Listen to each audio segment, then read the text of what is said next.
Alright, we got here a 2000 Mack truck. I don't know what type. It's not charging. So they just put a new alternator in.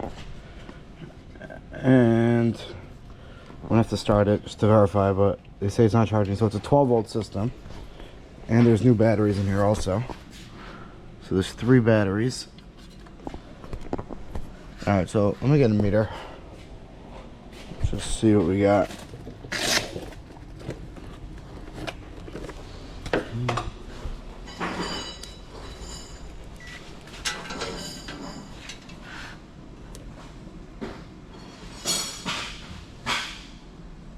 I'm on AC.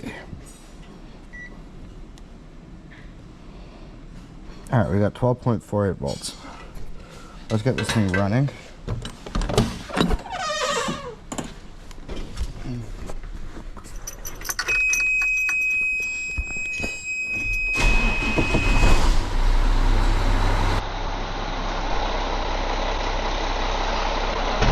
Alright, I don't know if you can hear me, but we got over here 12.3 and dropping. Let's go to the actual alternator.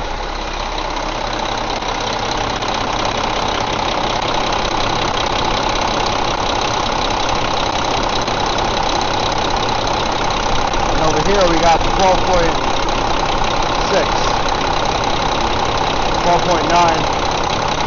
Is that the same that we have? Is that the same over here? No, so we do have a voltage drop about 300 millivolts.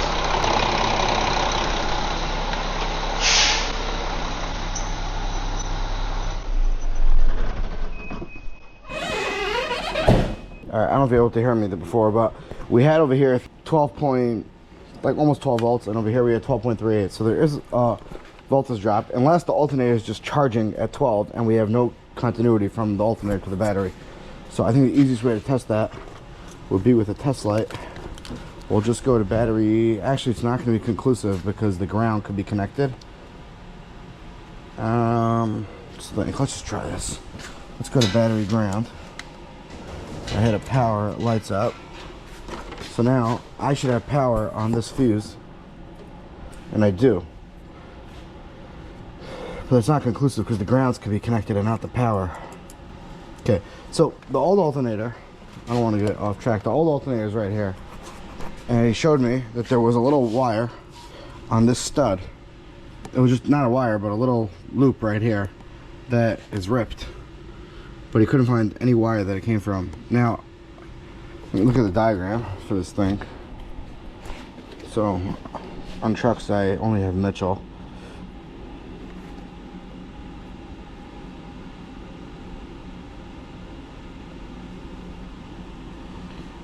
Charging with 4 batteries, we're with 3 batteries. So we got 3 batteries here. They connect at the starter motor. They all link together. There's 3 wires, and that goes to the alternator. There's just a red, and then there's a red wire that's on pin A. That's the big wire that we tested on.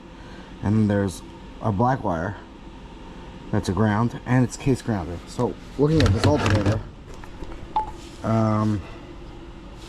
I'm assuming this, it says over here battery and ground, so that's what he has connected, and it doesn't look like there's anything else. It looks like, but it's also chassis grounded, so let me just check that, make sure. We'll go to battery positive. Then we should touch the case, and we are grounded. That's his ground wire. So you know, oh, so wait, that could be, that's what's grounding the whole case. So maybe it's not chassis grounded as well.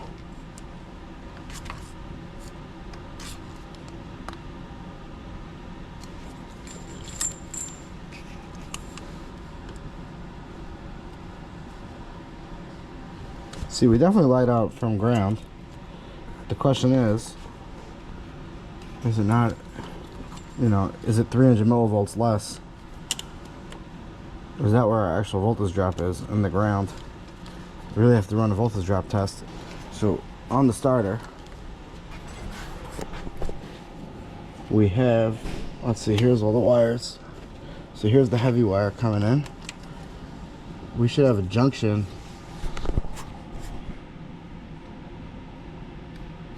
We should have a junction that the wires connect at over here. Definitely the big power. I don't see where they join together. Is this diagram wrong? And is there a turn on? Because what was connected to this? Maybe something was just grounded here. Should I try giving power and ground through a test light? See if it changes? Yeah. Let's try that.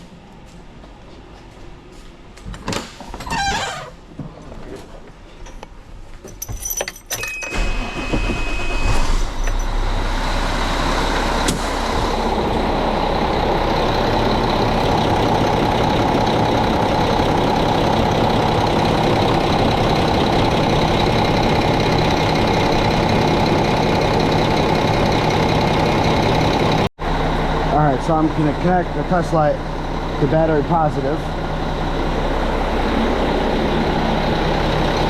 And now I'm going to touch right here. And here we go. You see that? We're charging. So this thing just needs a voltage. And it's missing it. So now we got to find out exactly where it's coming from. All it needs is a slight voltage going through a test light.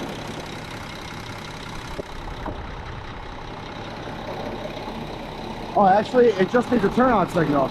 See that? It's charging right now, even when I'm not touching it anymore.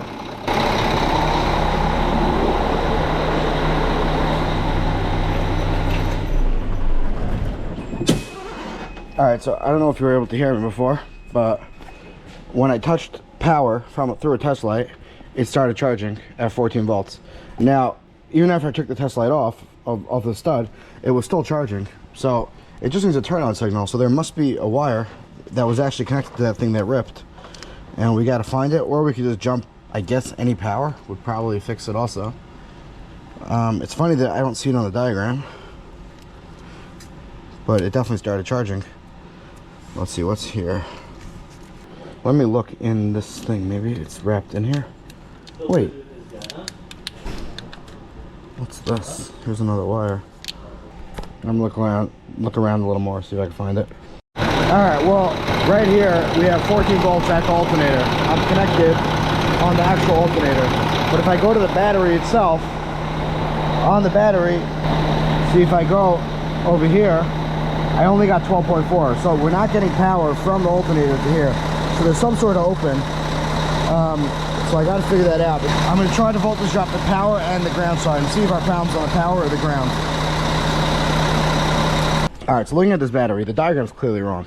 This one is going to the starter. At the starter, there's no other terminal that separates it. This one right here looks like the same gauge wire as the alternator. So here is the ground wire, I think, for the alternator. And actually this bolt does look kind of rusty.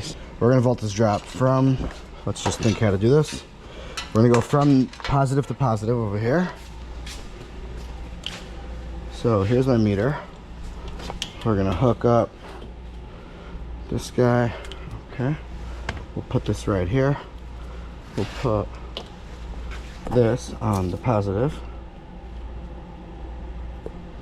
Okay, and the negative side I could probably just reach without this cable. We're gonna put this on the positive right here. Okay, we got 0 volts, which is what we would expect, but there's no current flow now, so now we got to start it up.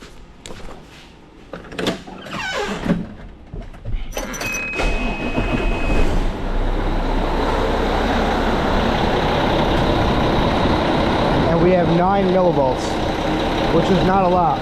Let me just start the alternator, because I know the alternator is not charging until I jump power to it over here.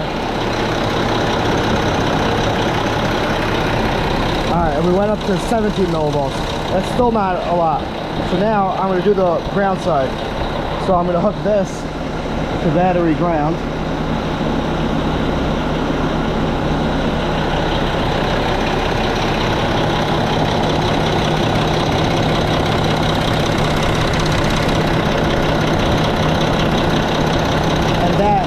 to the alternator ground. And right here, I have 1.6 volts. That's our voltage drop right here. Across here, we're missing 1.6 volts on the ground side. So I'm pretty convinced that this is the connection right here. So I'm gonna move my connector. I actually just felt that it's hot.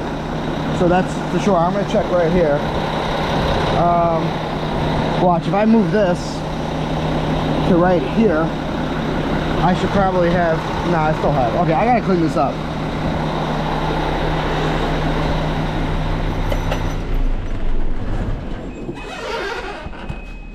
All right, so I'm gonna clean this up right here because it just looks like it's the problem.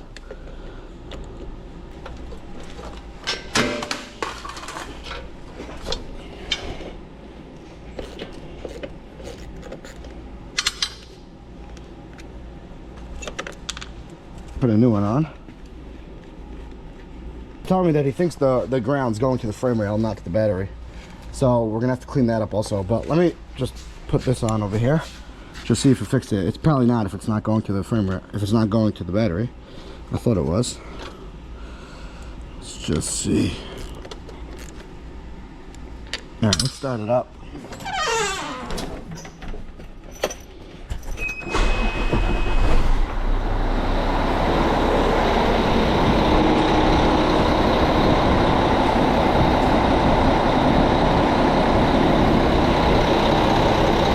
Now I have 415 millivolts because the alternator is not charging.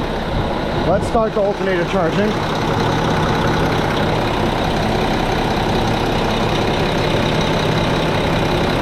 And we got again our 1.6 volts. So I didn't fix anything. So yeah, it must be going to the frame rail, not the battery. All right, let's shut the engine and see again. All right, I feel down in here. There's definitely some grounds, which I'm having a very hard time getting to them. So he's gonna check it out, but for now, just to prove the point, we're gonna run a jumper cable from the alternator case, just the ground side, and then on this side we're gonna go to right here. I can go any of these grounds.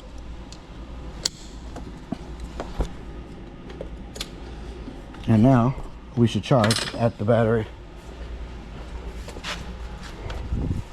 Let's go like this. I need that, so this here. We'll put the negative here.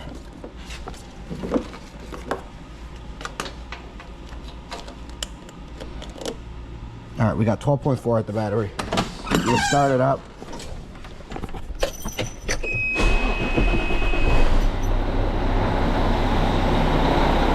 All right, we got 12.25 now. Now I'm going to activate the alternator by pushing the power, by touching this wire over here.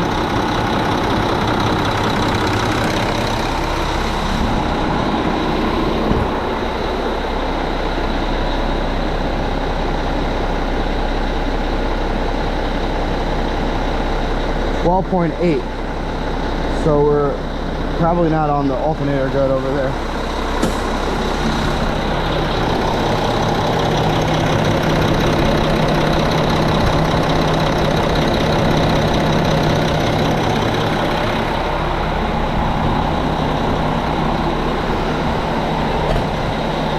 .9.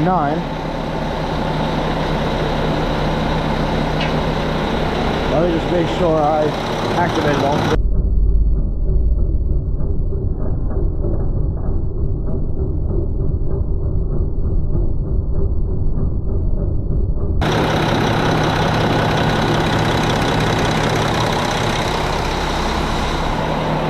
No, so we still have a voltage drop. Let's check right here.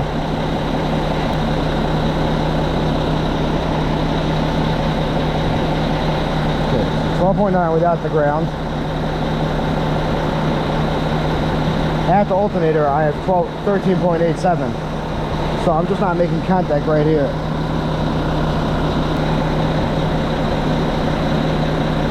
.1. I don't know, it keeps sparking, but I got 13.5. I honestly think that there's some corrosion in all these wires also.